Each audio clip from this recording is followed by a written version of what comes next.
హిమాలయ పర్వతాలు ఎంత అందంగా కనిపిస్తాయో అంత డేంజర్ గా కూడా మారుతూ ఉంటాయి. ప్రపంచంలో యంగెస్ట్ పర్వతాలు మన హిమాలయాలే. 5 కోట్ల ఏళ్ల కిందట పుట్టిన యంగ్ మౌంటైన్స్ హిమాలయాల్లో ఏముంది? ఎవరైనా టక్కున చెప్పే సమాధానం మంచు. కానీ మంచు మన కంటికి కనిపించే ఓ చిన్న పొర మాత్రమే. అంతకు మించిన ఉపద్రవాలు హిమాలయాలు మన గుండెల్లో దాచుకొనుంది. గత వారం రోజుల నుంచి మనం ఓ విధ్వంసం చూస్తున్నాం. ఫ్లాష్ ఫ్లడ్స్ కారణంగా ఊర్లకు ఊర్లే తుడిచిపెట్టుకుపోతున్నాయి. వందల మంది బురదలో జల సమాధి అవుతున్న పరిస్థితి. ఇంత డేంజర్ సిచ్యువేషన్స్ తరచూ హిమాలయాల రీజియన్లోనే ఎందుకు జరుగుతోంది? అసలు హిమాలయాలు Indian tectonic plate, Eurasian plates మధ్య ఢీకొనడం వల్ల హిమాలయాలు ఏర్పడ్డాయి. పైన పొరంతా మంచుతో కప్పబడి లోపల దుమ్ము ధూళితో పాటు బండరాళ్లు, మెటమార్ఫిక్ రాళ్లు, గ్రెనైట్ రాళ్లతో పాటు ఇసుక, మట్టి, గ్రావెల్ వంటి వాటితో పర్వత శ్రేణులు ఏర్పడతాయి. అయితే మామూలుగా మంచు కరిగితే నీరు రావాలి, వరదొస్తే బురద రావాలి. కానీ ఇక్కడ మాత్రం బురదతో పాటు నల్లగా దుమ్ము ధూళి కలిసిన బురదతో నిండినట్లుగా రావడం గమనించారా? దీనికి కారణం మంచు పర్వతాల కింద పేరుకున్న దుమ్ము ధూళే అంటారు సైంటిస్టులు. అంతేకాదు, హిమాలయాల్లో మంచు పర్వతాలు కరగడానికి ప్రధాన కారణాల్లో దుమ్ము కూడా ఒకటి. మన హిమాలయ భూగర్భ శాస్త్రం ప్రకారం చాలా యంగ్ మౌంటైన్స్ సుమారు 50 మిలియన్ సంవత్సరాల క్రితం ఇండియన్ ప్లేట్, యురేషియన్ ప్లేట్ ఢీకొనడం వల్ల ఏర్పడ్డాయి అన్నమాట. అవి మన అమెరికాలో ఉన్న అపలాషియన్ తో కంపేర్ చేసుకుంటే అది 480 మిలియన్ సంవత్సరాల్లో పాతవి. సో దాన్ని బట్టి అర్థం చేసుకోవచ్చు మనం ఎంత యంగ్ అన్నది. అండ్ హిమాలయాలకు ఇంకా వాటి హైట్ పెరుగుతూనే ఉంటుంది యాక్చువల్లీ, ఎందుకంటే ఇవి టెక్టానికల్ యాక్టివ్, అంటే భూకంపాలు, భూమి కదలిక ఇక్కడ ఎక్కువగా ఉంటుంది అనమాట. అండ్ మనం ఇంకోటి గమనిస్తే ఇక్కడ ఉన్న మౌంటైన్స్ చాలా స్టీప్ స్లోప్స్, డీప్ వ్యాలీస్ ఉండడం అనేది మనం గమనించవచ్చు ఇక్కడ. వీటి వల్ల సహజంగానే ఇవి అన్స్టేబుల్ ప్రాంతాలకి. దుమ్ముతో పాటు నల్ల బొగ్గు, ధూళి మంచు మీద పడ్డంతో సూర్యుని కాంతి ఎక్కువగా లోపలికి వెళ్లి మంచు త్వరగా కరుగుతుంది. అంతేకాదు, మంచు తెల్లగా ఉండడంతో కాంతిని తిరిగి పంపే గుణం తగ్గిపోతుంది. ఇది ముఖ్యంగా 4000 మీటర్ల ఎత్తులో కరిగే ప్రభావం ఎక్కువగా ఉంటుంది. సౌదీ అరేబియా, పాకిస్తాన్, భారతదేశ ఎడారుల నుంచి వచ్చే గాలి దుమ్ము విపరీతంగా మంచుపై పడుతుంది. దుమ్ము తుఫాన్ల నల్ల బొగ్గు ధూళిని కలిపి మంచు మీద భారీగా పేరుకుపోతాయి. దీంతో మంచు కరిగే వేగం 2 ఇంతలైందని పలు అధ్యయనాలు చెప్తున్నాయి. ఈ మధ్య కాలంలో మనల్ని బాగా భయపెట్టిన ఫ్లడ్ ఉత్తరాఖండ్ ఉత్తర కాశీ జిల్లా ధరాలి వరద చరిత్రలో అత్యంత ఘోర విషాదం ఇది. క్లౌడ్ బర్స్ట్ తో మెరుపు వరదలు గ్రామాన్ని ముంచెత్తాయి. ఖీర్ గంగా నది భారీగా ఎత్తున ఉప్పొంగింది. దీంతో చాలా మంది వరద ప్రవాహంలో కొట్టుకుపోయారు. పదుల సంఖ్యలో గృహాలు బురద మేట కింద కూరుకుపోయాయి.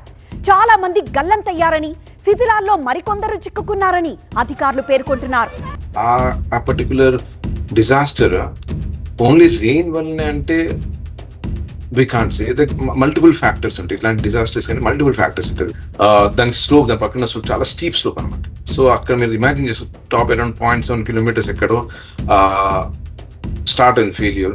అది కిందికి రావడం చాలా కైనెటిక్ కిందికి వచ్చేసింది అది. అండ్ దాని ఇంపాక్ట్ చాలా డివాస్టేటింగ్ ఉంది, మీరు చూడొచ్చు. అండ్ ఇంకోటి ఇంట్రెస్టింగ్, ఇక్కడ మీరు నోటీస్ చేస్తే some locations not affected.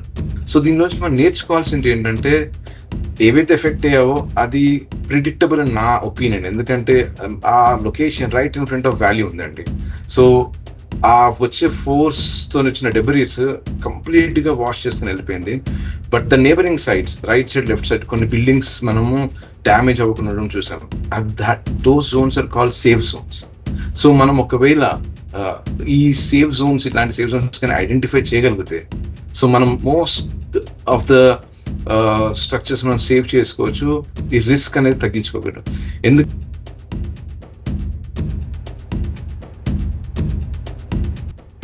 So చూసిన దృశ్యాలు ధరాలి ఫ్లడ్స్ కి సంబంధించిన దృశ్యాలు. ఇక్కడ కూడా మనం ఒకసారి ధరాలి ఫ్లడ్స్ ను ఒకసారి గమనిద్దాం. ఏది సేఫ్ ఏరియా, ఏది డేంజర్ ఏరియాను మనం చూస్తున్నాం. మనం అటువైపు చూస్తున్న ప్రాంతం సేఫ్ ఏరియా, ఇటువైపు చూస్తున్న ప్రాంతం సేఫ్ ఏరియా. కానీ ఆ మధ్యలో మాత్రం డేంజరస్ ఏరియా. ఎందుకు అనంటే, పై నుండి మౌంటైన్ నుండి ఒకవేళ వరద ప్రవాహం వచ్చింది అంటే దానికి ఉన్న ఒకే ఒక వే అది మాత్రమే.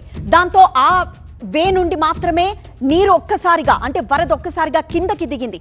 సో ఈ ప్రాంతం సేఫ్ ఏరియా, అంటే వరద ప్రవాహం అక్కడి నుండి వస్తుంది. ఇది మాత్రం సేఫ్ ఏరియా. అటు మరోవైపు అటు చూస్తే అటు సేఫ్ ఏరియా కనిపిస్తుంది. సో ఇక్కడ ఎంత భారీ వరద వచ్చినా తట్టుకునే ప్రాంతాలు ఇవి. అంటే అటువైపు లేకపోతే ఆ చివర లేకపోతే ఈ మూల. కానీ ఇప్పటి ముబ్బడిగా ఎక్కడ పడితే అక్కడ నివాసాలు ఏర్పాటు చేసుకున్నారు. ఎంత ప్రమాదమో ఈ ఫ్లడ్స్ ద్వారా తెలుస్తోంది. ఇక్కడంతా నివాసాలు ఏర్పాటు చేసుకున్నారు. ఒకవేళ భారీగా పైనుండి వర్షం కురిసిందంటే వాటర్ వచ్చే వే మాత్రం ఇదొక్కటే. ఈ వేలోనే ఇబ్బడి ముబ్బడిగా ఇళ్లు కట్టుకున్నారు. దీంతో ధరాలి ఒక్కసారిగా ఫ్లాష్ ఫ్లడ్స్ రావడంతో మొత్తం వరద ముంపులో మునిగిపోయి మనం చూస్తున్నాము ఫ్లాష్ ఫ్లడ్స్. మనం ఇందాక చెప్పుకున్నాం కదా, ఫ్లాష్ ఫ్లడ్స్ కనుక వస్తే ఆ రెండు పర్వత ప్రాంతాల్లాగా ఉన్నాయి, అటువైపు ఇటువైపు. ఇట్లా పర్వత ప్రాంతాలు ఉండడంతో ఫ్లడ్స్ కనుక వస్తే ఎక్కడైతే నిటారుగా లోయలాగా ఉందో ఆ ప్రాంతం నుండే వాటర్ వచ్చే అవకాశం ఉంది, వరద వచ్చే అవకాశం ఉంది. సో ఇక్కడ కూడా అదే మనం గమనిస్తున్నాం. సో వరద వచ్చే ప్రాంతం అదే. అక్కడి నుండి వరద వస్తూ ఉంది, మనం చూస్తున్నాం కదా. సో వస్తున్న వరద ఆ ప్రాంతం నుండి వస్తుంది. అక్కడి నుండి అలా మొత్తం ఇళ్లను ముంచుకొచ్చింది. యాక్చువల్గా ఈ ప్లేస్ సేఫ్, ఎందుకంటే ఇది ఒక కొండ ప్రాంతం లాగా నిటారుగా ఉంది. మరోవైపు ఆ ప్లేస్ కూడా సేఫ్, ఎందుకంటే అటు కూడా నిటారుగా ఉంది. కానీ మధ్య నుండి వచ్చే ప్లేస్ మాత్రం సేఫ్ జోన్ కాదు. సో ఏది సేఫో ఏది డేంజర్ ఏరియానో ఇక్కడ మనకి చాలా స్పష్టంగా తెలుస్తోంది. సేఫ్ ఏరియాలు ఏంటో తెలుసుకొని నివాసాలు ఏర్పాటు చేసుకుంటే మంచిదని నిపుణులు కూడా సూచిస్తున్నారు.